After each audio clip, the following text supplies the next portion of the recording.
Hello বন্ধুরা, আজকে একটুখানি চিড়ের পোলাও তৈরি করব। সেই জন্যে সব কিছু গুছিয়ে গাছিয়ে নিয়েছি। এখানে কিছুটা বাদাম একটু বেশি করেই আনা হয়েছিল, সেগুলো একটু ভেজে রাখবো, পরে বাদাম ভাজা মুড়ি দিয়ে খাওয়া হবে এইসবের জন্যে।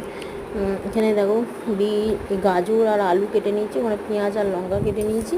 আর এই যে চিড়েটা নিয়ে নিয়েছি। চিড়েটাকে এবার বাদামগুলো ভাজা হয়েই এসেছে, চিড়েটা একটু হালকা করে জল দিয়ে একটু ধুয়ে নেবো, পরিষ্কার করে মানে ধুয়ে নেবো। আর একটু ওটা ভিজে গেলে ওটা একটু নরম হয়ে যাবে, তাহলে তাড়াতাড়ি চিড়ের এটা ভালো হবে। এখানে তেলেতে পেঁয়াজ আর কাঁচা লঙ্কা পেঁয়াজ আর কাঁচা লঙ্কাটা দিয়ে দিয়েছি। দিয়ে একটু হালকা নরম হয়েছে, তার মধ্যে আলু আর গাজরটা দিয়ে দিলি, দিয়ে এটা ভাজা ভাজা মতন করে নেবো। এতে একটু নুন আর হলুদ দেবো। এটা ভিডিওটা করা হয়নি নুন হলুদটা দেওয়ার সময়।